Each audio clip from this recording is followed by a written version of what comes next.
So hello everyone, welcome to my channel study for you. So guys, जैसा कि आज जो आपका आरआरबी टेक्नीशियन का 9 मार्च के फर्स्ट शिफ्ट का एग्ज़ाम हो गया है दोस्तों, जिसका जो है मैं आपको बिल्कुल 100% एक्यूरेट आंसर के साथ जो है इस वीडियो में बताऊँगा। तो देख लेते हैं कि किस प्रकार की जो है आज आपके 9 मार्च के फर्स्ट शिफ्ट के एग्ज़ाम में जो है प्रश्न पूछे गए हैं। उससे पहले एक बात और दोस्तों, कि जिन्होंने भी अगर चैनल को सब्सक्राइब नहीं किया है तो आरआरबी टेक्नीशियन एग्ज़ाम से रिलेटेड पल पल की अपडेट के लिए जो है चैनल को सब्सक्राइब ज़रूर कर दीजिएगा। और बगल में ही आपको एक बेल आइकन यानी घंटी का निशान भी दिख रहा होगा, तो आप उस भी जो है ज़रूर प्रेस कर दीजिएगा। तो चलिए वीडियो को स्टार्ट करते हैं। तो देखिए, सबसे पहले जो है आकाश मौर्य, जो कि आपके चंदौली के रहने वाले हैं। इसके अलावा गौतम झा हो गए, अंकित रंजन जो कि आपके रांची के रहने वाले हैं। इसके अलावा रवि मथनिया को जो है ना, मैं इन सभी कैंडिडेट्स को जो वो तहे दिल से जो वो धन्यवाद कहता हूं, क्योंकि एग्जाम होने के बाद जो है इन्होंने लगभग बहुत सारे प्रश्न जो है ना वो टेलीग्राम पर जो वो लिख कर भेजे थे। तो इसी प्रकार से जब भी आपका एग्जाम होता है ना, तो आप भी अपने क्वेश्चन को जो है टेलीग्राम पर जरूर भेजा कीजिएगा। टेलीग्राम का जो लिंक है आपको डिस्क्रिप्शन में दे दिया गया है, आप वहां से ज्वाइन करके जो है अपने एग्जाम में आए हुए क्वेश्चन को जो है ना हमसे जरूर साझा कीजिएगा। अब हम लोग देख लेते हैं कि आपके फर्स्ट शिफ्ट के एग्जाम में जो है ना किस प्रकार के प्रश्न जो वो पूछे गए हैं।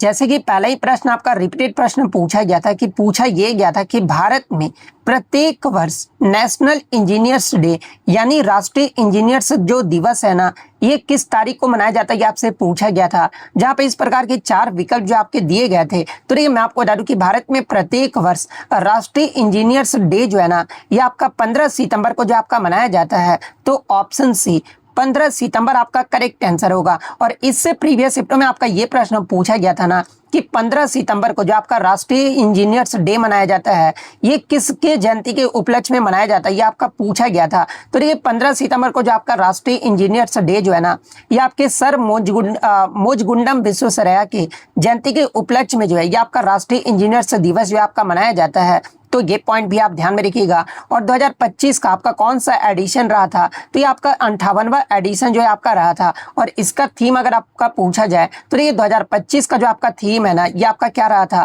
तो ये आपका deep tech and engineering excellence driving India and techade रहा था। यानी अगर हिंदी में बात कर ले तो देखिए, गहन प्रौद्योगिकी और इंजीनियरिंग उत्कृष्टता भारत के टिकट को जो है आपका आगे बढ़ाना, ये आपका 2025 का जो आपका थीम रहा था।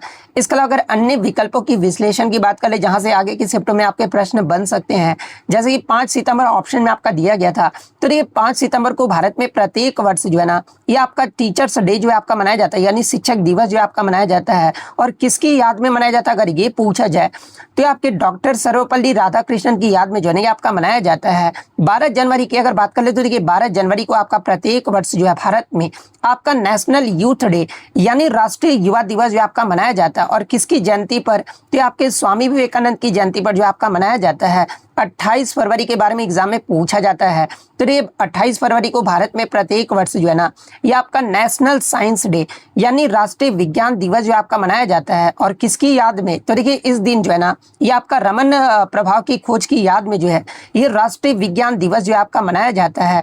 तो ये सारे फैक्ट जो आपको ध्यान में रखना है। वीडियो में आगे बढ़े उससे पहले मैं आपको बता दूं दोस्तों कि अगर आप किसी भी कम्पिटिटिव एग्जाम की तैयारी कर रहे हो ना, और बिना टेस्ट सीरीज के, तो समझो आप बिना प्रैक्टिस के जो वो मैच खेल रहे हो। क्योंकि टेस्ट सीरीज से ही आपको पता चलता है ना कि रियल एग्जाम में जो परफॉर्मेंस है वो कैसी होने वाली है। इसलिए आपको टेक्स्ट बुक पास प्रो जो है ये आपको जरूर लेना चाहिए। और वहीं अगर आप टेक्स्ट बुक पास प्रो में जो है ना आरआरबी टेक्नीशियन ग्रेड 3 के मॉक टेस्ट अगर आप लगाना चाहते हो, तो इसमें भी बहुत सारे अच्छे मतलब कि आपको ऑफर जो वो देखने को मिल जाते हैं।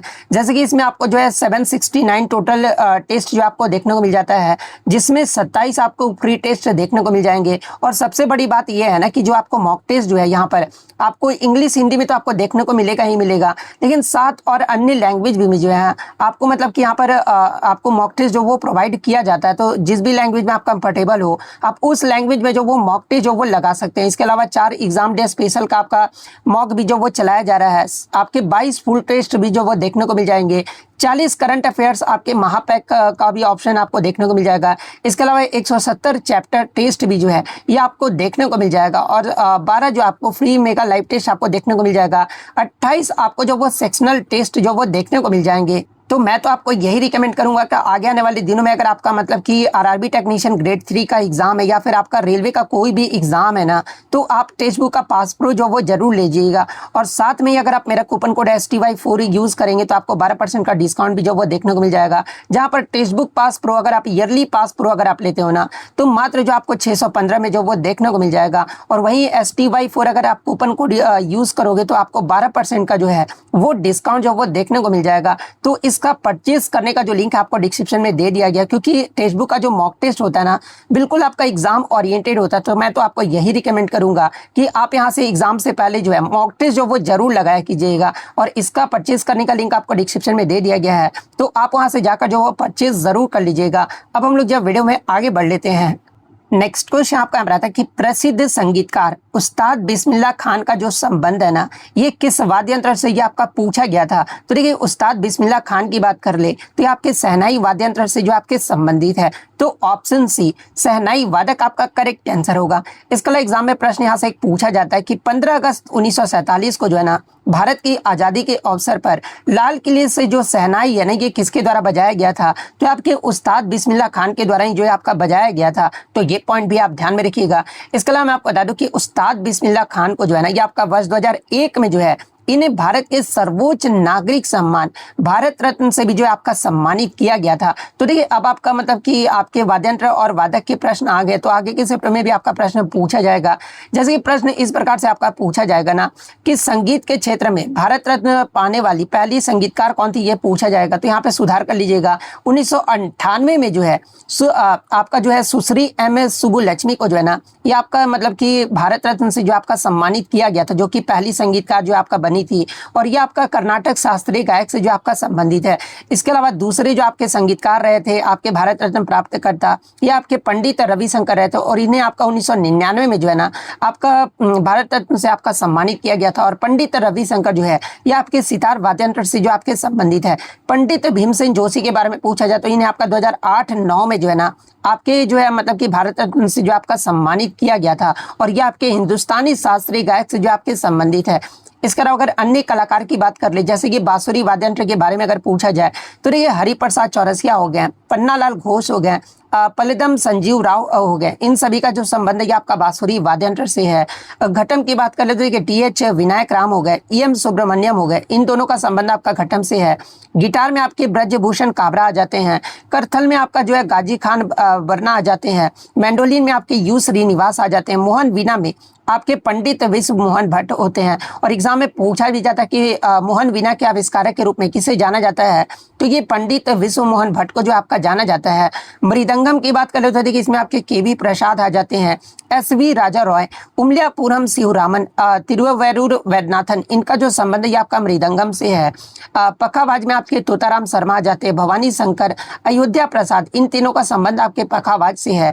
रुद्र वीणा के बारे में अगर पूछा जाए तो ये असद अली खान, असित कुमार बनर्जी, बाउद्दीन डागर, जिया मोइद्दीन डागर और कास्टन विकी, इन सभी का जो संबंध है आपका रुद्र वीणा से है। सारंगी के बारे में अगर आपसे पूछा जाए तो ये शकूर खान हो गया, पंडित राम नारायण हो गए, रमेश मिश्रा, सुल्तान खान, इनका जो संबंध है आपका सारंगी से है।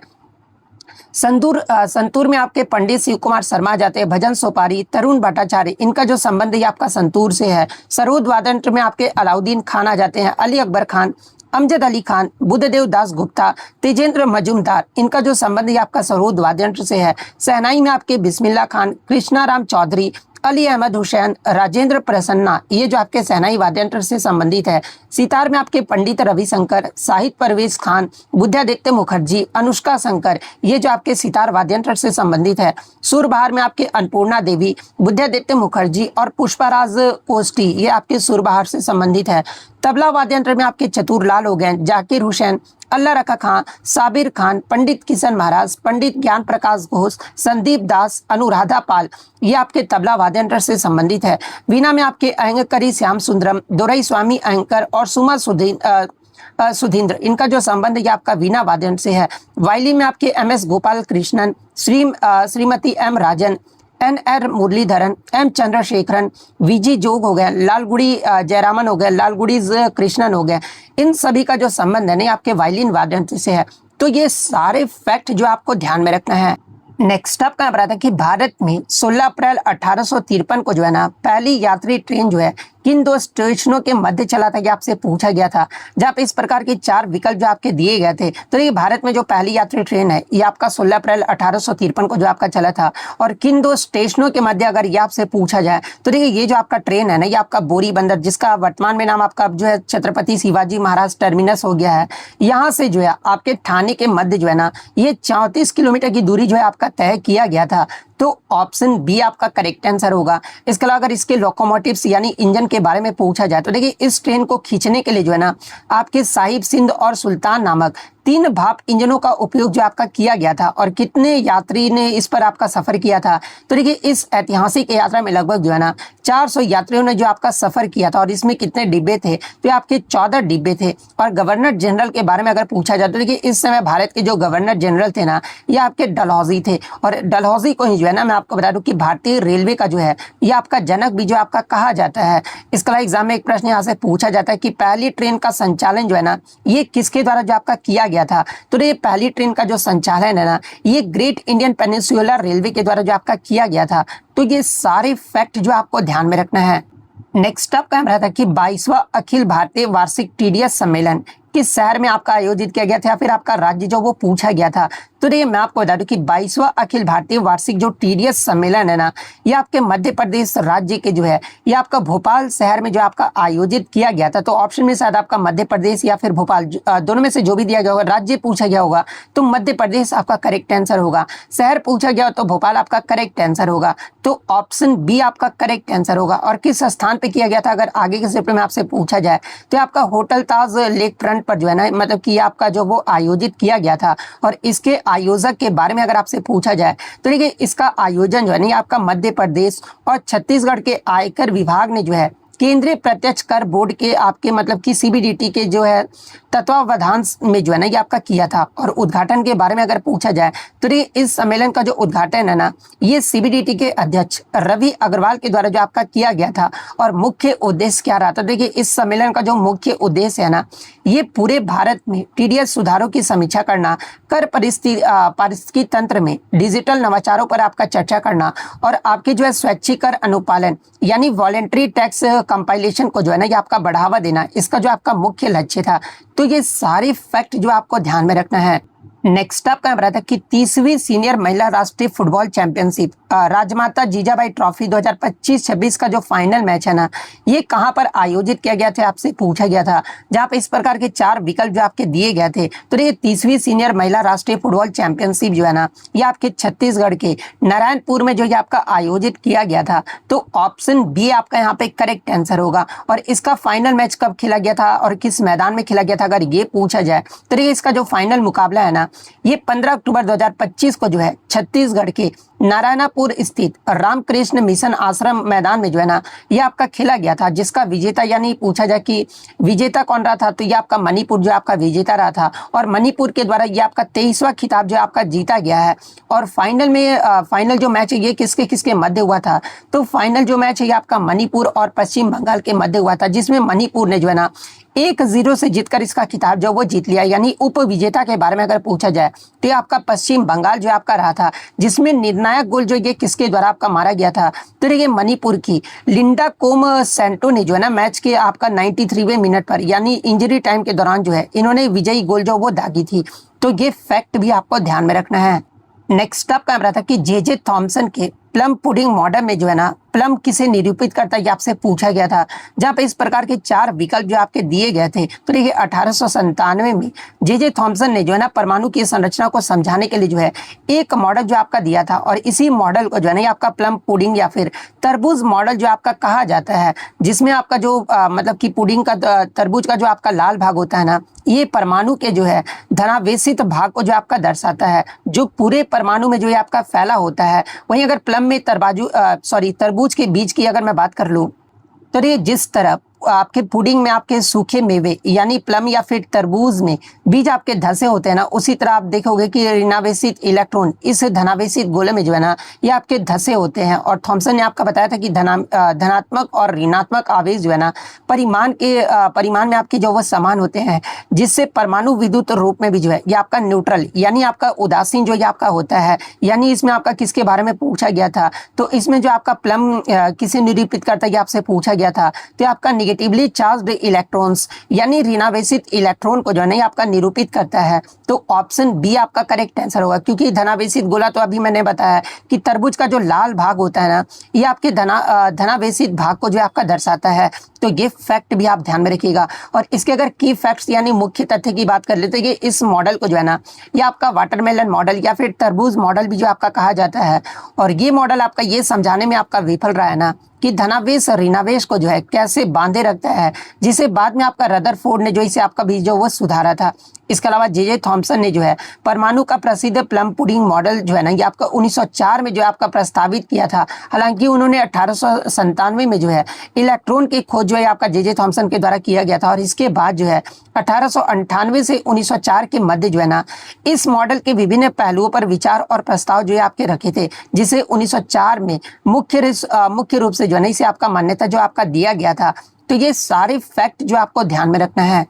नेक्स्ट आपका यहाँ था कि भारत में आपका रिट्रीटिंग मानसून जो है ना यानी लौटता हुआ मानसून जो है सबसे अंत में निम्नलिखित में से किस स्थान पर पहुंचता है कि आपसे पूछा गया था, जहाँ पे इस प्रकार के 4 विकल्प जो आपके दिए गए थे। तो देखिए मैं आपको बता दूं कि मानसून लौटने की प्रक्रिया ये जो आपका उत्तर पश्चिम भारत से शुरू होकर जो है ना दक्षिण पूर्व की ओर जो आपका बढ़ता है। और इस प्रक्रिया के दौरान यानी लौटता हुआ मानसून जो है ना ये सितंबर के मध्य में जो है उत्तर पश्चिम भारत जैसे कि आपका राजस्थान जयपुर से जो है ये आपका पीछे हटना जो आपका शुरू करता है। और अक्टूबर तक अक्टूबर तक ये आपका मध्य भारत में जो है ना जैसे कि मुंबई को जो ये आपका छोड़ देता है। और जैसे जैसे ये आपका मानसून जो है बंगाल की खाड़ी के ऊपर से आपका गुजरता है, ये नमी को जो है आपका सोख लेता है। और अक्टूबर से दिसंबर के मध्य जो है ना तमिलनाडु के तट यानी कोरोमंडल तट पर जो है ये आपका भारी वर्षा भी जो है आपका कराता है।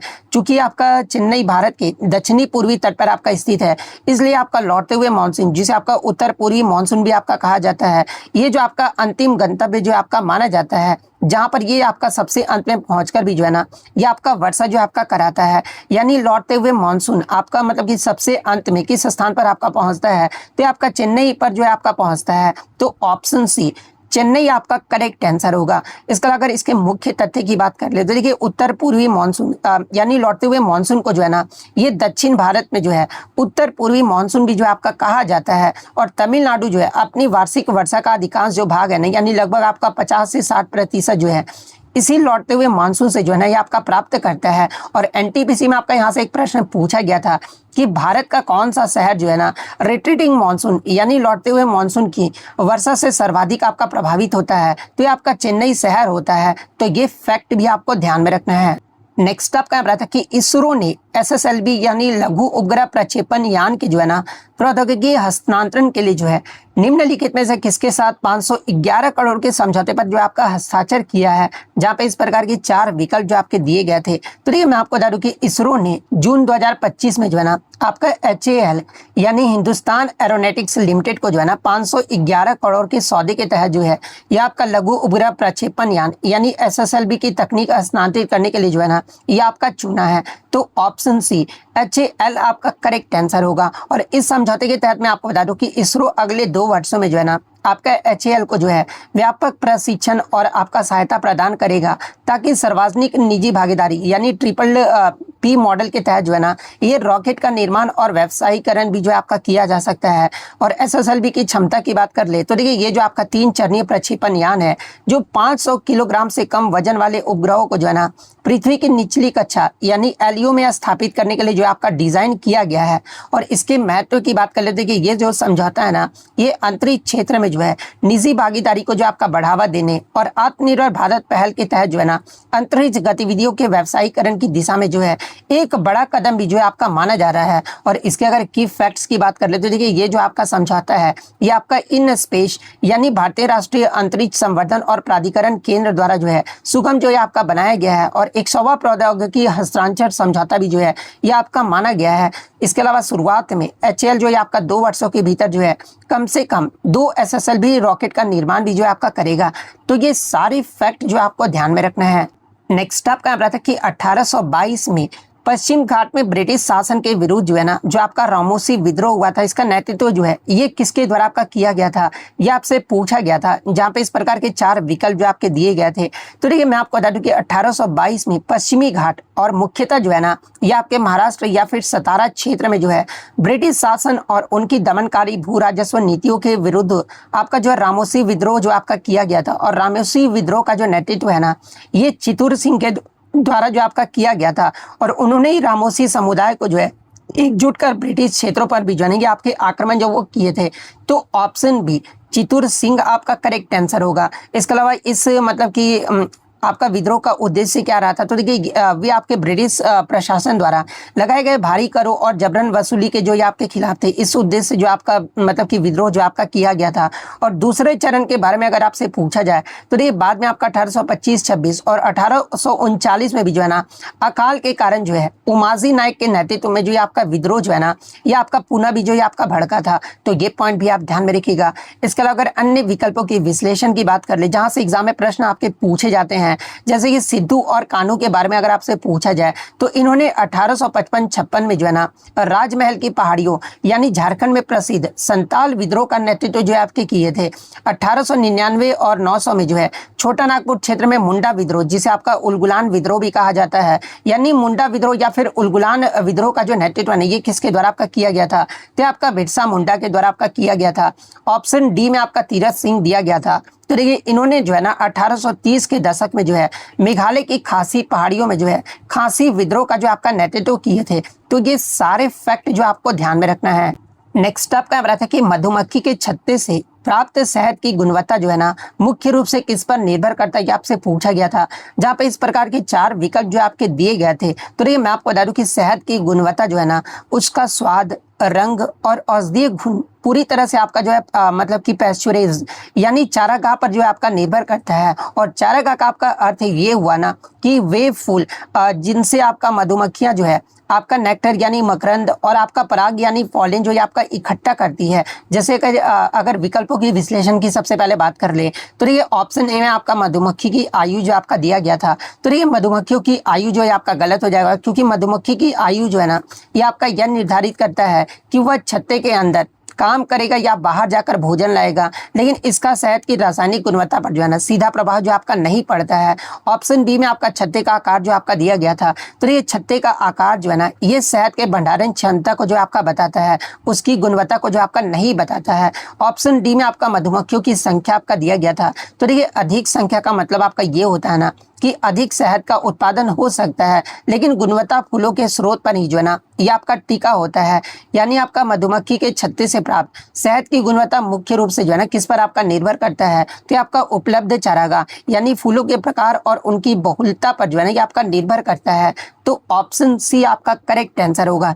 इसके अलावा अगर इसके की फैक्ट्स यानी मुख्य तथ्य की बात कर ले तो देखिए जो आपका मकरंद होता है यानी जो नेक्टर होता है, ये फूलों का आपका मीठा रस है, जिसे मधुमक्खियां जो है एंजाइमों की मदद से आपका शहद में जो आपका बदलता है। पॉलिन यानी पराग की बात कर ले तो ये आपका मधुमक्खियों के लिए जो है ना प्रोटीन का मुख्य स्रोत जो आपका माना जाता है। और मधुमक्खी पालन के व्यवसाय को जो आपका क्या कहा जाता है, तो इसे आपका एपीकल्चर जो आपका कहा जाता है। तो ये फैक्ट भी आपको ध्यान में रखना है। नेक्स्ट आपका यहाँ था कि जब सोडियम कार्बोनेट जो है एसिटिक एसिड के साथ अभिक्रिया करता है ना, तो मुख्य रूप से कौन सा प्रोडक्ट यानी उत्पाद बनाता है, ये आपसे पूछा गया था। जहाँ पे इस प्रकार के 4 विकल्प जो आपके दिए गए थे। तो देखिए मैं आपको बता दूं कि ये जो आपका एक अम्ल क्षार अभिक्रिया का उदाहरण है, जिसे धातु कार्बोनेट जो है ना एक कार्बनिक अम्ल के साथ जो है आपका क्रिया करता है, और जब आपका एथेनोइक अम्ल यानी आपका एसिटिक एसिड जो है ना, या आपका सोडियम कार्बोनेट जिसका सूत्र आपका Na2CO3 होता है, इससे आपका अभिक्रिया करता है ना, तो आपका तेजी से मतलब कि बुदबुदाहट यानी एवर्सकेन के साथ जो है ये आपका कार्बन डाइऑक्साइड गैस जो है आपका छोड़ता है। आप जब मतलब देखोगे प्रोडक्ट में, तो आपका कार्बन डाइऑक्साइड गैस जो है आपका छोड़ेगा, और इसमें आपका जो मतलब कि प्रोडक्ट क्या क्या बनता है, तो इसमें आपका सोडियम एसीटेट जिसका सूत्र आपका CH3COONA होता है, ये बनने वाला जो आपका मुख्य मतलब कि आपका एक सॉल्ट है यानी लवण है। और कार्बन डाइऑक्साइड जो है आपका मतलब कि इस गैस की जो पहचान है ना, ये चूने के पानी यानी लाइम वाटर को दूधिया करने से जो ये आपका किया जाता है। और साथ में आपका प्रोडक्ट जो है आपका वाटर भी जो आपका बनता है, यानी प्रोडक्ट जो बनता है ये आपका सोडियम एसीटेट बनता है, कार्बन डाइऑक्साइड बनता है और वाटर जो आपका बनता है, और ये जो आपका उप उत्पाद के रूप में जो आपका बनता है। तो यही आपसे पूछा गया था कि इसका प्रोडक्ट आपका कौन सा बनता है। तो देखिए इसका जो प्रोडक्ट है ये आपका सोडियम एसीटेट जल और कार्बन डाइऑक्साइड जो आपका बनता है। तो ऑप्शन सी आपका करेक्ट आंसर होगा। एक क्वेश्चन आपका इस प्रकार से देखने को मिला था कि सोडियम के बारे में निम्नलिखित में से कौन सा कथन जो है ना आपका सही दिया गया या आपसे पूछा गया था, जहां पे इस प्रकार के 4 ऑप्शन जो आपके दिए गए थे। तो देखिए मैं आपको बता दूं कि जब आप रिएक्टिविटी सीरीज यानी अभिक्रियाशीलता श्रेणी देखोगे ना, तो धातु की सक्रियता श्रेणी में आपका सोडियम का जो स्थान है ना, ये आपका बहुत ही ऊपर है, यानी पोटेशियम से नीचे आपका सोडियम का स्थान आता है। जबकि हाइड्रोजन जब आप देखोगे ना रिएक्टिविटी सीरीज में, ये आपका बहुत ही नीचे आता है। इसका कहने का मतलब ये हुआ ना कि सोडियम जो होता है ये आपका हाइड्रोजन से जो है अत्यधिक शक्तिशाली और क्रियाशील होता है। और जब आपका सोडियम किसी तनु अम्ल जैसे कि आपका हाइड्रोक्लोरिक एसिड के साथ आपका क्रिया करता है ना, तो अपनी उच्च क्रियाशीलता के कारण जो है अम्ल में से हाइड्रोजन को जो है आपका डिस्प्लेस कर देता है यानी हटा देता है, और हाइड्रोजन गैस जो है आपका मुक्त जो आपका करता है। यानी सोडियम के बारे में आपका एक कथन ये दिया गया था ना कि सोडियम हाइड्रोजन से अधिक अभिक्रियाशील होता है, और ये अम्लों से जो है ना हाइड्रोजन को जो आपका विस्थापित कर देता है। ये सोडियम के बारे में आपका सही कथन जो आपका दिया गया था। तो ऑप्शन सी आपका करेक्ट आंसर होगा। नेक्स्ट आपका यहाँ पर था कि एक कनकेव मिरर यानी अवतल दर्पण में वस्तु को कहाँ रखा जाना चाहिए ताकि उसका जो प्रतिबिंब है ना, ये आपका आभासी सीधा और बड़ा प्रतिबिंब जो है आपका प्राप्त हो सके, आपसे पूछा गया था। जहाँ पे इस प्रकार के 4 विकल्प जो आपके दिए गए थे। तो देखिए मैं आपको बता दूं कि अवतल दर्पण अधिकांश स्थितियों में जो है ना आपका रियल और इन्वर्टेड प्रतिबिंब जो है आपका बनाता है, यानी वास्तविक और उल्टा प्रतिबिंब जो आपका बनाता है। लेकिन आपका एक मतलब कि अवतल दर्पण में मात्र एक ऐसी स्थिति है ना जहाँ पर ये आपका आभासी प्रतिबिंब जो आपका बनाता है, और ये आपका मतलब कि एकमात्र ऐसी स्थिति कौन सी है। तो देखिए जब वस्तु को जो है ना आपका ध्रुव और फोकस के करीब आपका रखा जाता है, तो दर्पण से परावर्तित किरणें जो है एक दूसरे से आपका दूर जो वो फैल जाता है, और उन्हें पीछे की ओर बढ़ाने पर वे दर्पण के जो है ना पीछे मिलता हुआ प्रतिबिंब जो आपका दिखाई देता है, और इसके प्रतिबिंब का गुण आपका क्या क्या रहता है। तो देखिए इस स्थिति में आपका दर्पण के पीछे यानी बिहाइंड द मिरर जो आपका बनता है, प्रकृति जो ये आपका वर्चुअल एंड डायरेक्ट यानी आभासी और सीधा होता है, और आकार की बात कर ले तो आपका मैग्नीफाइड यानी वस्तु से आपका काफी बड़ा होता है। तो यही आपसे पूछा गया था कि आपका जो है मतलब कि अवतल दर्पण में वस्तु को कहाँ रखा जाए ताकि उसका आभासी सीधा और बड़ा प्रतिबिंब जो है आपका प्राप्त किया जा सके। तो ये आपका कहाँ पर जो है आपका रखा जा सके, तो ये आपका ध्रुव और मुख्य फोकस पर जो आपका रखा जाए, तब आपका ये प्रतिबिंब जो वो आपको देखने को मिलता है। तो ऑप्शन सी आपका करेक्ट आंसर होगा।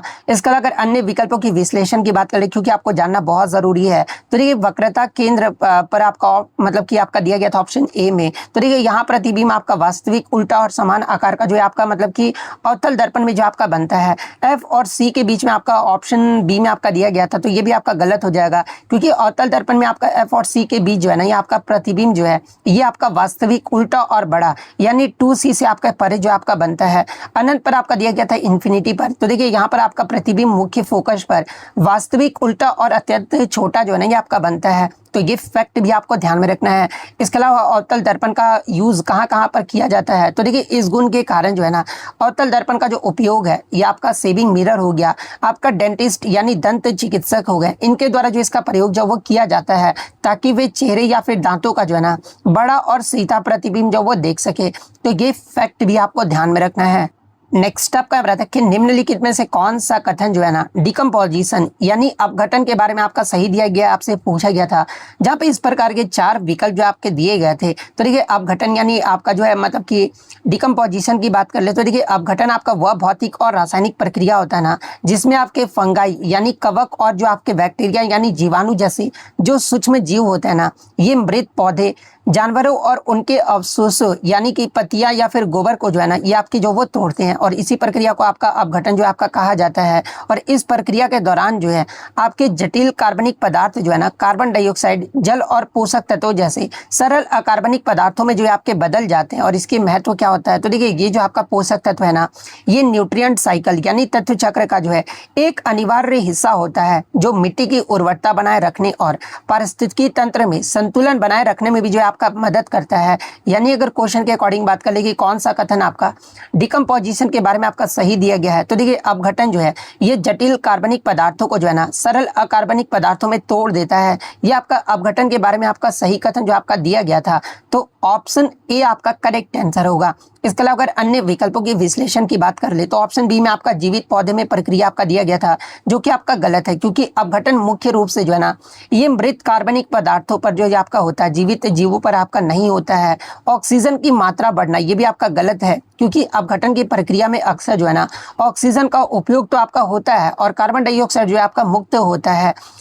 ऊर्जा के प्राथमिक स्रोत आपका दिया गया था ऑप्शन डी में। तो देखिए ऊर्जा का प्राथमिक स्रोत जो होता है ये आपका सूर्य होता है। अपघटक केवल जो है ना ये पोषक तत्वों का जो है पुनर्चक्रण यानी आपका रिसाइकलिंग जो आपका करता है। इसके अलावा अगर इसके मतलब कि की फैक्ट्स यानी मुख्य चरण की बात कर ले तो ये फ्रेगमेंटेशन यानी विखंडन जो है ना जैसे कि केचुआ जैसे जीव मृत पदार्थों को जो है ना छोटे टुकड़ों में जो आपके तोड़ते हैं।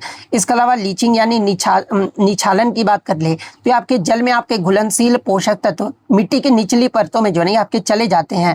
कैटाबॉलिज्म में यानी अपचयन की बात कर ले तो ये सूक्ष्म जीव एंजाइमों के मदद से जो है ना कार्बनिक पदार्थों को सरल पदार्थों में जो आपके बदलते हैं। ह्यूमिनिफिकेशन ये जो आपका गहरे रंग के पदार्थ ह्यूमस का निर्माण होता है। और मिनरलाइजेशन यानी जो आपका खनिजीकरण है ये आपके अंत में अकार्बनिक पोषक तत्व मुक्त होकर जो है आपके मिट्टी में जो आपके मिल जाते हैं। तो ये आपका डिकम्पोजिशन का जो है ये आपका मुख्य चरण है। तो ये फैक्ट भी आपको ध्यान में रखना है। नेक्स्ट आपका यहाँ रहा था कि अजैव निम्नीकरणीय यानी नॉन बायोडिग्रेडेबल कारकों या फिर अपशिष्टों के बारे में निम्नलिखित में से कौन सा कथन जो है ना आपका सही दिया गया या आपसे पूछा गया था, जहाँ पे इस प्रकार के आपके 4 विकल्प जो आपके दिए गए थे।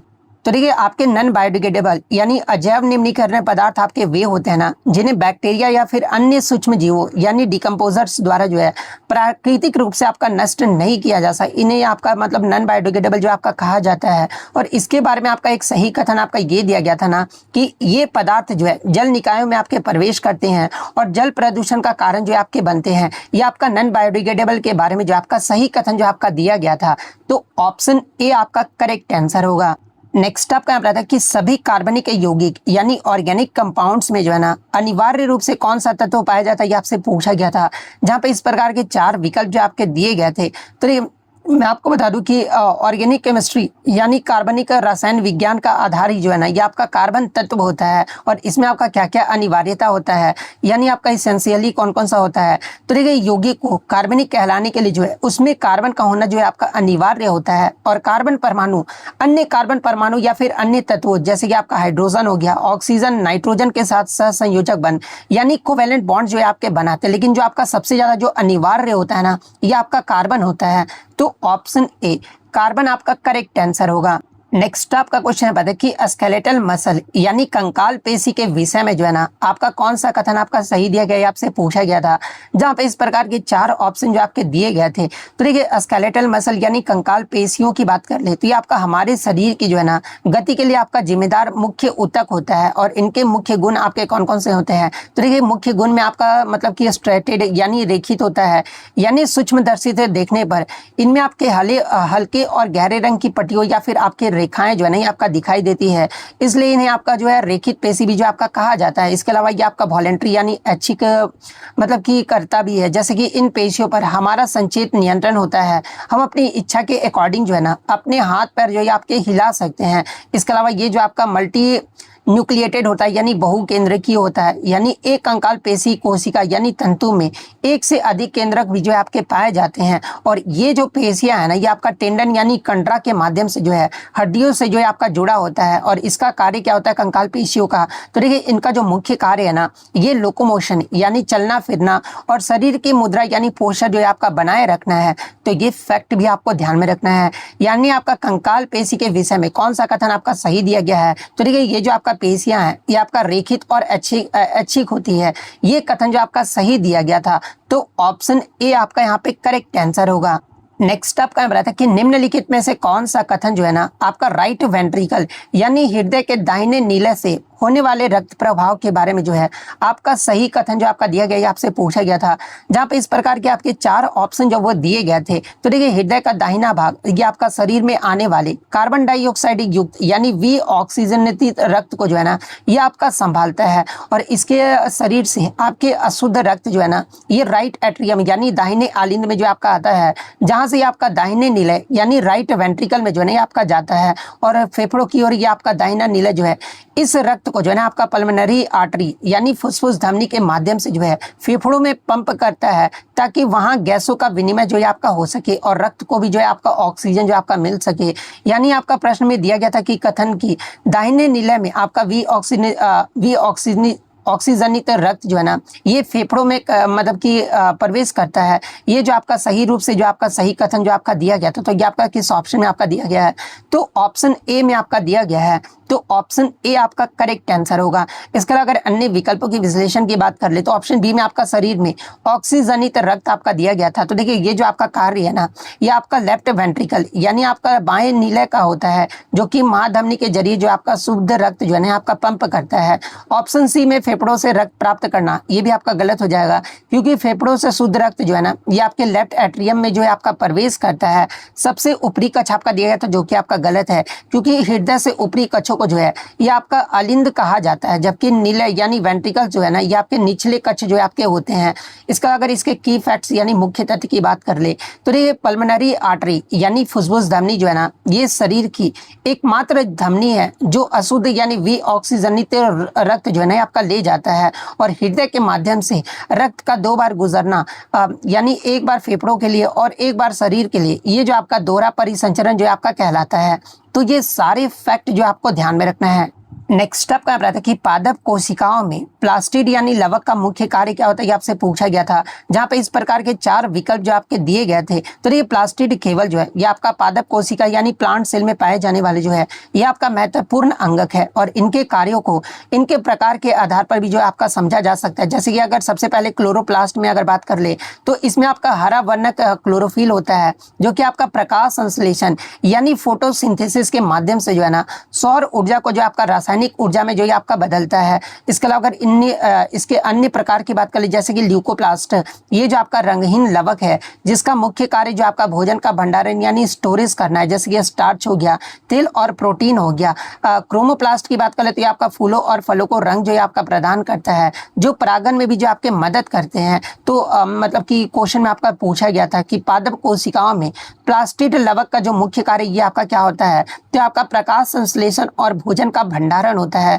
तो ऑप्शन सी आपका करेक्ट आंसर होगा। इसके अलावा अगर अन्य विकल्पों की बात कर ले तो देखिए अन्य विकल्प में आपका कोशिकीय श्वसन आपका दिया गया था। तो देखिए ये आपका मुख्य रूप से जो है कि आपका माइटोकॉन्ड्रिया का कार्य होता है, जिसे कोशिका का पावर हाउस भी जो आपका कहा जाता है माइटोकॉन्ड्रिया को। अपशिष्ट उत्सर्जन की बात कर ले तो देखिए ये जो कार्य है ना ये वैक्यूल्स यानी रिक्तिकाओं और लाइसोसोम द्वारा जो आपका किया जाता है। प्रोटीन संश्लेषण या आपका प्रोटीन बनाने का मुख्य कार्य जो है ये आपका राइबोसोम का होता है। तो ये फैक्ट भी आपको ध्यान में रखना है। और इसके की फैक्ट्स की बात कर ले तो देखिए प्लास्टिड के पास जो है ना अपना स्वयं का डीएनए और राइबोसोम होता है, इसलिए वे अपनी प्रकृति स्वयं बना सकते हैं। इसके अलावा मतलब कि प्लास्ट को जो है ना आपका कोशिका की रसोई भी जो आपका कहा जाता है। तो ये सारे फैक्ट जो आपको ध्यान में रखना है। नेक्स्ट आपका यहाँ रहा था कि निम्नलिखित में से कौन सा अस्थायी ऊतक जो है ना पौधे में भोजन के भंडारण और संश्लेषण जैसे कि प्रकाश संश्लेषण के लिए जो आपका उत्तरदायी होता है, यह आपसे पूछा गया था। जहाँ पे इस प्रकार के 4 विकल्प जो आपके दिए गए थे। तो ये पैरेन्काइमा जो है ना आपका पौधे में पाया जाने वाला सबसे सरल और मतलब कि प्रचुर अस्थायी ऊतक है। और इसके मतलब कि मुख्य कार्य कौन कौन से होते हैं। तो देखिए इसकी जो कोशिकाएं में जो है आपका बड़ी रिक्तिकाएं यानी वैक्यूल्स होती है, जो भोजन यानी स्टार्च, जल और पोषक तत्वों को जो आपका संचित करता है। इसके अलावा इसका कार्य जो आपका संश्लेषण का भी होता है, यानी जब पैरेन्काइमा में क्लोरोफिल आपका मौजूद होता है ना, जिसे आपका मतलब कि क्लोरेन्काइमा भी जो आपका कहा जाता है, तो ये आपका प्रकाश संश्लेषण के माध्यम से जो है भोजन का निर्माण यानी संश्लेषण जो आपका करता है। और इसकी सहायता से यानी जलीय पौधे में ये जो आपका ऊतक है ना पैरेन्काइमा के रूप में जो है हवा के चैम्बर बनाकर जो है पौधे को तैरने में भी जो है आपका मदद करता है। इसके अलावा अगर अन्य विकल्पों की विश्लेषण सबसे पहले मतलब बात कर लें कि कौन सा अस्थायी ऊतक जो है पौधे में भोजन का भंडारण और संश्लेषण के लिए उत्तरदायी होता है, तो ये आपका पैरेन्काइमा होता है। तो ऑप्शन ए आपका करेक्ट आंसर होगा। अन्य विकल्पों की विश्लेषण की बात कर ले तो देखिए कॉलेनकाइमा ये आपका पौधे को बढ़ते भागों को जो है ना ये लचीलापन और यांत्रिक सहायता जो आपका प्रदान करता है। स्क्लेरेन्काइमा ये आपका मृत ऊतक है जो पौधे को मजबूती और कठोरता जो आपका प्रदान करता है, जैसे कि नारियल का छिलका जो होता है ना उस पे आपका स्क्लेरेन्काइमा ऊतक होता है। जाइलम की बात करें तो ये आपका एक जटिल ऊतक है जिसका मुख्य कार्य जो है ये आपका जड़ों से पत्तियों तक जो है ना जल और खनिजों का जो है आपका परिवहन करना होता है। तो ये फैक्ट भी आप ध्यान में रखिएगा। इसके अलावा अगर इसके की फैक्ट्स की बात कर ले तो देखिए ये जो आपका क्लोरेन्काइमा है ना ये प्रकाश संश्लेषण करने वाला जो है एक आपका पैरेन्काइमा है। पैरेन्काइमा की बात कर ले तो आपका जलीय पौधों को जो है तैरने में मदद करने वाला जो आपका पैरेन्काइमा है। तो ये फैक्ट भी आपको ध्यान में रखना है। एक क्वेश्चन आपका न्यूमेरिकल से पूछा गया था कि यदि किसी आवेश को स्थानांतरित करने में किया गया कार्य आपका 24 जूल आपका दिया गया, यानी वर्क आपका 24 जूल दिया गया है, और स्थानांतरित करने का जो आवेश है ये आपका जो चार्ज है ना ये आपका 4 कूलम आपका दिया गया था। तो विद्युत विभव को इंग्लिश में जो आपका इलेक्ट्रिक पोटेंशियल जो आपका कहा जाता है, इसका मान क्या होगा ये आपसे पूछा गया था। जहाँ पे इस प्रकार के 4 विकल्प जो आपके दिए गए थे। तो ये सबसे पहले आपको मैं बता दूं कि विद्युत विभव की जो परिभाषा है ना ये प्रति इकाई आवेश को एक बिंदु से दूसरे बिंदु तक ले जाने वाले किए गए कार्य को जो है ना ये आपका विभव जो है आपका कहा जाता है। और इसका सूत्र आपका क्या होता है, तो देखिए V इक्वल टू जो है ना ये आपका W/Q होता है, जहाँ पर V आपका विद्युत विभव यानी वोल्ट में जो इसका मान जो वो कैलकुलेट किया जाता है। W जो है आपका किया गया कार्य जो कि आपका जूल में आपका होता है। Q जो होता है ये आपका विद्युत आवेश जो कि आपका कूलम में होता है। तो यहाँ पर हमारा कौन कौन सा गिवन आपका दिया गया, तो यहाँ पर आपका वर्क यानी कार्य आपका गिवन दिया गया 24 जूल क्वेश्चन में। आवेश यानी आपका जो मतलब कि आवेश कितना दिया गया विद्युत आवेश, तो ये आपका 4 कूलम जो आपका दिया गया है। तो इस सूत्र को तो मैंने अभी बताया कि क्या होता है V इक्वल टू W/Q होता है। तो इस पे हम लोग वैल्यू जो वो पुट कर देंगे V equal to W/Q। W हमारा 24 है और Q हमारे कितना, तो ये आपका 4 है। तो 4 छक्का 24 ये आपका कट जाएगा, यानी जो आपका विभव निकल कर आएगा नहीं आपका 6 वोल्ट जो आपका निकल कर आएगा। तो यही आपसे जो वो पूछा गया था। तो ऑप्शन सी 6 वोल्ट आपका करेक्ट आंसर होगा। नेक्स्ट आपका यहाँ था कि यदि किसी उपकरण की शक्ति यानी आपका पावर जो है आपका 90 वाट है और वह 10 सेकंड तक आपका कार्य करता है, तो किए गए कार्य का जो मान होगा ना ये कितना होगा ये आपसे पूछा गया था। जहाँ पे इस प्रकार के 4 ऑप्शन जो आपके दिए गए थे। तो सिंपल सा आपका पावर यानी शक्ति का परिभाषा क्या होता है, तो देखिए कार्य करने की दर के शक्ति दर को जो है आपका शक्ति जो आपका कहा जाता है। और इसका सूत्र आपका P इक्वल टू जो है W/T होता है। तो क्वेश्चन में आपका W निकालना है, तो W इक्वल टू क्या हो जाएगा, तो P इंटू T जो है आपका मतलब हो जाएगा। तो P आपका कितना दिया गया, तो P आपका जो वो 90 दिया गया है और T आपका जो वो 10 दिया गया। तो 90 इंटू 10 करोगे कितना, तो आपका 900 जूल जो है आपका निकल कर आएगा। तो ऑप्शन सी 900 जूल आपका करेक्ट आंसर होगा। एक क्वेश्चन आपका ये जो आपका रासायनिक अभिक्रिया जो आपका दे दिया गया था और पूछा गया था ना कि इसको जो आपको संतुलित करना है यानी बैलेंस्ड करना है, यानी x के स्थान पर आपका क्या आएगा, y के स्थान पर आपका क्या आएगा, z के स्थान पर आपका क्या आएगा और ये का स्थान पे आपका क्या आएगा। तो देखिए मैंने आपको पहले भी जो है कैसे आपको मतलब कि इक्वेशन को बैलेंस किया जाता है सारा कुछ जो आपको बता दिया। तो ज़्यादा बताकर वीडियो लंबा नहीं करूँगा। तो देखिए x के स्थान पर जो है ना आपका 2 आएगा, y के स्थान पर भी आपका 2 आएगा, z के स्थान पर भी जब आप 4 रखोगे ना और a के स्थान पर जब आप 1 रखोगे तो आपका जो ये इक्वेशन है ना ये आपका बैलेंस्ड हो जाएगा। तो 2 2 4 1 जिस भी ऑप्शन में आपका दिया तो ऑप्शन बी में आपका दिया गया है। तो ऑप्शन बी आपका करेक्ट आंसर होगा। एक क्वेश्चन आपका यहाँ पर आया था कि रफ एंडोप्लाज्मिक रेटिकुलम और स्मूथ एंडोप्लाज्मिक रेटिकुलम के मध्य जो है ना मुख्य संरचनात्मक और कार्यात्मक अंतर क्या होता है। तो देखिए जिसने भी ग्रुप डी का मेरा एनालिसिस देखा होगा ना, तो मैं आपको 100% तो इतना गारंटी दे ही सकता हूँ कि 35 क्वेश्चन 40 में से 35 क्वेश्चन हर शिफ्ट में जो है ना इजीली जो आप कर आ गए होंगे। क्योंकि मैं जब ग्रुप डी का आपका साइंस का करवा रहा था तो बहुत सारे बच्चे बोल रहे थे कि सर इसमें एग्जाम में रिपीट नहीं होगा।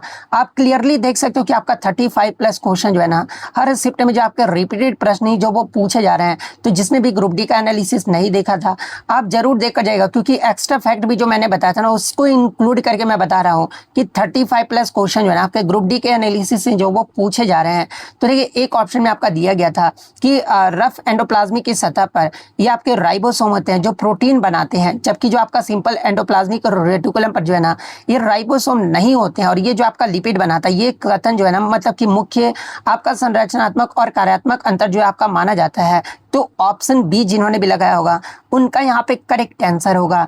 फिर आपका एक न्यूमेरिकल पूछा गया था कि यदि एक वस्तु बिंदु ए से बिंदु तक जो आपका 10 मीटर और दूरी आपका 5 सेकंड में आपका तय करता है, फिर बिंदु आपका बी से वापस बिंदु ए तक जो है 5 सेकंड में उतना ही दूरी आपका तय करता है, तो वस्तु का जो एवरेज स्पीड यानी औसत चाल जो होगा ना ये आपका कितना होगा, ये आपसे पूछा गया था। जहाँ पे इस प्रकार के 4 विकल्प जो आपके दिए गए थे। तो देखिए जब भी आपका औसत चाल यानी एवरेज स्पीड की गणना की जाती है ना, तो इसमें आपका कुल तय की गई दूरी और कुल लगे समय के अनुपात से जो आपका किया जाता है। जैसे कि सबसे पहले हम लोग जो है कुल दूरी को कैलकुलेट कर लेंगे।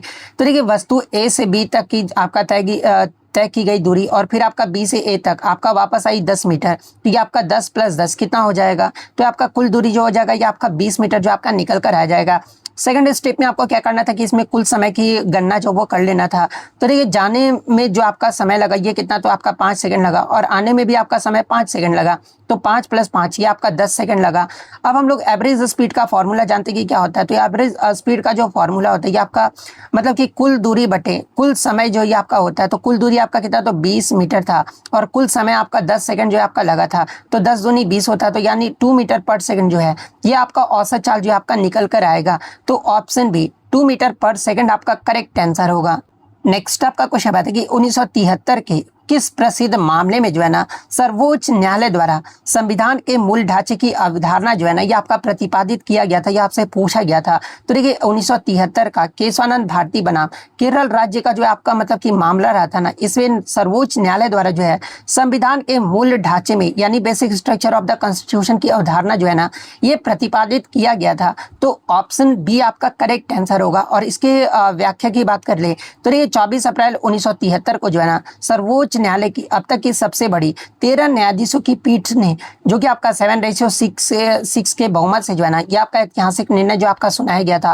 और इस निर्णय में आपका क्या कहा गया था, तो देखिए न्यायालय ने कहा ना कि संसद संविधान में किसी भी हिस्से यानी प्रस्तावना और मौलिक अधिकारों सहित में इसमें आपका संशोधन जो आपका कर सकती है, लेकिन वो आपका संविधान के जो है ना बेसिक स्ट्रक्चर यानी मूल ढांचे को नष्ट या फिर परिवर्तित जो आपका नहीं कर सकता है। इस आपका मामले में जो आपका कहा गया था और इस मामले का महत्व क्या रहा था, देखिए इस फैसले ने संसद की संविधान संशोधन की शक्ति अनुच्छेद 368 पर जो है ना ये आपका अंकुश जो है आपका लगाया था और न्यायपालिका की सर्वोच्चता को भी जो है ना ये आपका पुनर्स्थापित जो आपका किया गया था। तो ये पॉइंट भी आप ध्यान में रखिएगा। इसके अलावा अगर अन्य विकल्पों की विश्लेषण की बात कर ले जहाँ पे 1967 का गोलकनाथ मामला आपका दिया गया था। तो देखिए इस मामले में न्यायालय ने कहा था ना कि संसद मौलिक अधिकारों में आपका संशोधन नहीं कर सकता है। केशवानंद भारती बनाम मामले ने इस निर्णय का जो ये आपका उलट दिया था।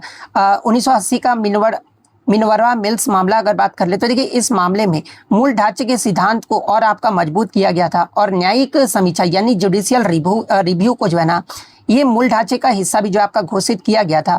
1975 का इंदिरा गांधी बनाम राजा नारायण की बात कर ले तो देखिए इस मामले में जो है ना आपका रूल ऑफ लॉ यानी विधि का शासन और स्वतंत्र एवं निष्पक्ष चुनाव को जो है ना मूल ढांचे का हिस्सा भी जो आपका माना गया था। तो ये सारे फैक्ट जो आपको ध्यान में रखना है। नेक्स्ट आपका यहाँ पर क्वेश्चन यहाँ पर आया था कि यदि एक व्यक्ति जो है ये पूर्व दिशा में 6 मीटर आपका चलता है और फिर वापस पश्चिम दिशा में 8 मीटर चलता है, तो उसका जो डिस्प्लेसमेंट यानी विस्थापन जो है ना कितना और किस दिशा में होगा ये आपसे पूछा गया था। तो देखिए इसका जो आपका मतलब कि डिस्प्लेसमेंट यानी विस्थापन जो है ये आपका 2 मीटर और आपका पश्चिम दिशा में होगा। अगर एक्सप्लेनेशन के तौर पर अगर मैं आपको बताना चाहूँ तो देखिए डिस्प्लेसमेंट एक आपका जो वो वेक्टर क्वांटिटी यानी सदिश राशि होता है जो प्रारंभिक बिंदु और अंतिम बिंदु के मध्य की जो है ना ये न्यूनतम दूरी को जो ये आपका मतलब कि दर्शाता है। मान लीजिए प्रारंभिक बिंदु आपका 0 है तो पूर्व दिशा की ओर आपका धनात्मक और पश्चिम दिशा की ओर जो ये आपका मतलब कि आपका ऋणात्मक होगा। तो पूर्व में चली गई दूरी आपका कितना था, तो ये आपका +6 मीटर था। पश्चिम में चली गई दूरी आपका -8 मीटर है। तो कुल विस्थापन हम लोग कैसे कैलकुलेट करेंगे, तो +6 उसके बाद आपका +-8 मतलब ये आपका मीटर हो जाएगा। तो प्लस माइनस क्या होता है, तो माइनस यानी 6 में से 8 घटाओगे तो ये आपका माइनस आएगा, -2 मीटर जो आपका निकल कर आएगा। यानी इससे आपका कंक्लूजन क्या निकल कर आ रहा है कि ये जो आपका ऋणात्मक जो चिन्ह है ना -2 मीटर में आपका दर्शाता है कि व्यक्ति अपने प्रारंभिक के बिंदु से जो है पश्चिम दिशा की ओर जो है आपका मतलब कि विस्थापन का परिणाम है यानी 2 मीटर है। तो आपका यही पूछा गया था, तो ऑप्शन बी आपका यहाँ पे करेक्ट आंसर होगा। नेक्स्ट आपका यहाँ था कि किसी वस्तु की अपनी माध्य स्थिति के इधर उधर या फिर आगे पीछे होने वाली गति को क्या कहा जाता है, ये आपसे पूछा गया था। तो देखिए जब कोई वस्तु जो है ना अपनी निश्चित मध्य स्थिति यानी मीन पोजीशन के आगे पीछे या फिर ऊपर नीचे तेजी से आपका गति करता है ना, तो इसे आपका वाइब्रेशन यानी कंपन जो आपका कहा जाता है। तो ऑप्शन सी कंपन या फिर ढोलन, दोनों में से जो भी ऑप्शन दिया गया होगा तो आपका यहाँ पे करेक्ट आंसर होगा। इसके अलावा 1 सेकंड में होने वाली कंपनों की संख्या को जो है ना ये आपका फ्रीक्वेंसी यानी आवृत्ति जो आपका कहा जाता है, और फ्रीक्वेंसी का जो मात्रक होता है ये आपका हर्ट्ज जो होता है। माध्य स्थिति में वस्तु का अधिकतम विस्थापन आयाम जो आपका क्या कहलाता है, तो ये आपका जो है आयाम यानी एम्पलीट्यूड जो ये आपका कहलाता है, जो कि ध्वनि की प्रबलता यानी लाउडनेस जो है आपका निर्धारित करता है। तो ये फैक्ट भी आपको ध्यान में रखना है। नेक्स्ट आपका यहाँ रहता है कि यदि किसी वस्तु का एक्सेलरेशन यानी त्वरण जो है एक समान यानी यूनिफॉर्म हो, तो प्रारंभिक चाल आपका u है और अंतिम चाल आपका v के संदर्भ में उसकी औसत चाल जो है ये आपका क्या होगा, ये आपसे पूछा गया था। जहाँ पे इस प्रकार के 4 विकल्प जो आपके दिए गए थे। तो देखिए मैं आपको बता दूं कि जब कोई वस्तु जो है ना एक सीधी रेखा में एक समान त्वरण यानी यूनिफॉर्म एक्सेलरेशन के साथ आपका गति करता है ना, तो उसमें वेग समय के साथ आपका समान दर में जो है आपका बदलता है। और ऐसी मतलब की स्थिति में औसत चाल या फिर औसत वेग जो है ना प्रारंभिक और अंतिम चाल का जो है ये आपका अरिथमेटिक मीन होता है यानी अंक गणितीय माध्य होता है। यानी एवरेज स्पीड आपका क्या होगा, तो initial speed plus final speed बटे 2 होगा। तो ये आपका किस ऑप्शन में आपका दिया गया, v average equal to u plus v/2। तो ये आपका ऑप्शन बी में जो आपका दिया गया है, तो ऑप्शन बी आपका करेक्ट आंसर होगा। एक क्वेश्चन आपका यहाँ बना था कि निम्नलिखित में से किस तत्व का जो आपका सिंबल यानी रासायनिक प्रतीकी जो प्रतीक है ना ये आपका सही ढंग से आपका दर्शाया गया है। हालांकि ऑप्शन में ये सब आपका नहीं दिया गया था। एक आपका टीन का जो है ना SN जो आपका दिया गया था। तो देखिए टीन का जो आपका सिंबल होता है ये आपका SN ही होता है। तो ये आपका जो रासायनिक प्रतीक है ये सही ढंग से जो आपका सजाया गया था। तो ऑप्शन सी टीन आपका करेक्ट आंसर होगा। इसके अलावा अगर अन्य विकल्पों की विश्लेषण की बात कर ले तो देखिए लोहा का सिंबल आपका आयर दिया गया था, जो कि आपका गलत है, क्योंकि लोहे का जो आपका सही सिंबल होता है ना ये आपका Fe होता है। और लैटम नाम आपका लोहा का क्या होता है, तो ये आपका फेरम होता है। आयर जो सिंबल होता है ना ये आपका इरिडियम का होता है। सोना ऑप्शन बी में आपका दिया गया था, तो सोना का सिंबल आपका Gd दिया गया था, जो कि आपका गलत है। सोना का जो सही सिंबल होता है ये आपका Au होता है। और सोना का जो लैटिन नाम है ये आपका ऑरम होता है। Gd जो ये किसका होता है, तो ये आपका गैडोलिनियम का होता है। पोटेशियम का आपका पीओ दिया गया था, जो कि आपका गलत सिंबल है। पोटेशियम का जो सही सिंबल होता है ये आपका के होता है। और लैटिन नाम पोटेशियम का क्या है, तो ये आपका कैलियम है। पीओ जो सिंबल होता है ना ये किसका होता है, तो ये आपका पोलोनियम का होता है। तो ये सारे फैक्ट जो आपको ध्यान में रखना है। नेक्स्ट आपका हम रहता है कि निम्नलिखित में से कौन सा कथन जो है ना सॉल्यूशन यानी आपका मतलब कि विलयन के गुणों के बारे में आपका सही जो है आपका मतलब कि दिया गया, ये आपसे पूछा गया था। जहाँ पे इस प्रकार के जो आपके 4 ऑप्शन जो आपके दिए गए थे, तो एक ऑप्शन आपका सॉल्यूशन के बारे में यानी विलयन के बारे में आपका सही दिया गया था कि ये आपका होमोजीनियस मिक्सचर यानी समांगी मिश्रण होता है। तो ये आपका सही कथन जो आपका दिया गया था, तो ऑप्शन डी आपका यहाँ पे करेक्ट आंसर होगा। नेक्स्ट आपका यहाँ था कि निम्नलिखित में से कौन सा तत्व जो है ना एम्फोटेरिक यानी उभयधर्मी ऑक्साइड या फिर हाइड्रोक्साइड बनाता है, ये आपसे पूछा गया था। जहाँ पे इस प्रकार के 4 विकल्प जो आपके दिए गए थे। तो देखिए एम्फोटेरिक यानी उभयधर्मी पदार्थ आपके वे होते हैं ना जो अम्ल और क्षार दोनों के साथ आपके अभिक्रिया जो आपके कर सकते हैं। और एल्यूमिनियम ऑक्साइड आपका दिया गया था एल्यूमिनियम ऑप्शन में। तो देखिए एल्यूमिनियम ऑक्साइड जो है ना एक आपका प्रसिद्ध उभयधर्मी ऑक्साइड होता है, और ये आपका हाइड्रोक्लोरिक अम्ल के साथ जो है ना मतलब कि इसके साथ अभिक्रिया करके जो है ये आपका एल्यूमिनियम क्लोराइड जो है आपका बनाता है, और सोडियम हाइड्रोक्साइड जो कि आपका एक क्षार है, इसके साथ अभिक्रिया करके जो है ना ये सोडियम एल्यूमिनेट जो है आपका बनाता है। यानी आपका जो एल्यूमिनियम है ना, एक आपका ऐसा तत्व है जो कि आपका एम्फोटेरिक ऑक्साइड या फिर हाइड्रोक्साइड जो है आपका बनाता है। तो ऑप्शन ए एल्यूमिनियम आपका करेक्ट आंसर होगा। एक क्वेश्चन आपका यहाँ बना था कि यदि चंद्रमा पर किसी वस्तु का भार आपका 3 न्यूटन है तो पृथ्वी पर उसका भार जो है ना वो कितना होगा, ये आपसे पूछा गया था, जहाँ पे इस प्रकार के 4 विकल्प जो आपके दिए गए थे।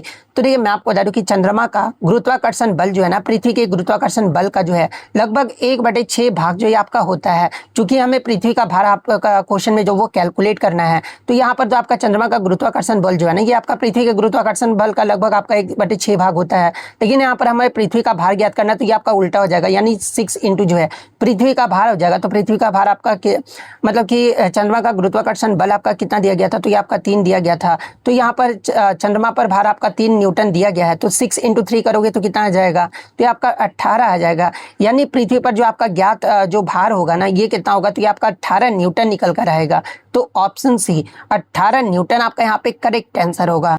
नेक्स्ट क्वेश्चन आपका बता था कि नागरिकता अधिनियम 1955 के अनुसार जो है ना निम्नलिखित में से कौन सा विकल्प जो है भारत की नागरिकता प्राप्त करने का अधिकार नहीं था, ये आपसे पूछा गया था, जहां पे इस प्रकार के 4 विकल्प जो आपके दिए गए थे। तो देखिए मैं आपको बता दूं कि मूल नागरिकता अधिनियम 1955 में जो है ना नागरिकता प्राप्त करने के 5 विशिष्ट तरीके जो आपके बताए गए थे, और वो 5 विशिष्ट तरीके कौन कौन से थे। तो देखिए पहला आपका बाई बर्थ है, यानी जन्म द्वारा है, जैसे कि भारत में पैदा हुआ व्यक्ति को जो है आपका नागरिकता जो वो प्राप्त था। बाई डेस्केंट यानी आपका वंश द्वारा, जैसे कि भारत के बाहर पैदा हुए व्यक्ति जिनके माता पिता जो है आपके भारतीय हो, उन्हें भी जो आपका नागरिकता जो है आपका प्राप्त था। बाई आपका जो मतलब रजिस्ट्रेशन यानी पंजीकरण द्वारा भी जो है आपका प्राप्त था। बाई नेचुरलाइजेशन यानी प्राकृतिकरण द्वारा भी जो है मतलब कि नागरिकता जो इन्हें आपका प्राप्त था। इसके अलावा बाई इनकॉर्पोरेशन ऑफ टेरिटरी यानी क्षेत्र समावेशन द्वारा भी जो है ना, यानी यदि कोई नया क्षेत्र भारत का हिस्सा बनता है इसके द्वारा भी जो आपका नागरिकता जो वो प्राप्त था। लेकिन आपका एक ऑप्शन में आपका मैरिज यानी विवाह दिया गया था। तो देखिए विवाह सीधे तौर पर जो है ना आपका नागरिकता का आधार नहीं है, क्योंकि एक आपका विदेशी जीवन साथी को आपका रजिस्ट्रेशन यानी पंजीकरण की श्रेणी के तहत जो है ये आपको आवेदन जो वो करना पड़ता है। इसके अलावा अगर इसके की फैक्ट्स की बात कर ले तो देखिए भारतीय संविधान के अनुच्छेद 5 से 11 तक जो है ना नागरिकता से संबंधित प्रावधान जो आपके किए गए हैं, और नागरिकता अधिनियम 1955 में अब तक कई बार भी जो आपका संशोधन किया जा चुका है, जैसे कि 1986 में किया गया था, 1992, 2003, 2005, 2015, 2019 इन सालों में जो है आपका 1955 के नागरिकता अधिनियम में जो है ना आपके संशोधन जो वो किए जा चुके हैं। तो ये फैक्ट भी आपको ध्यान में रखना है। तो इसका जो सही आंसर होगा वो आपका बाई मैरिज यानी विवाह द्वारा जो है ये आपका मतलब कि नागरिकता प्राप्त करने का अधिकार नहीं था। तो ऑप्शन सी आपका यहाँ पे करेक्ट आंसर होगा। तो देखिए इतने क्वेश्चन जो है आज मुझे बच्चों के द्वारा मिले जो कि आपके 100% रियल और ऑथेंटिक हैं। तो इसी प्रकार से जब भी आपका एग्जाम होता है तो आप भी अपने क्वेश्चन को जो है टेलीग्राम पर जरूर भेजा कीजिएगा। टेलीग्राम का जो लिंक आपको डिस्क्रिप्शन में दे दिया गया है, या फिर आप टेलीग्राम पर जाकर भी जो है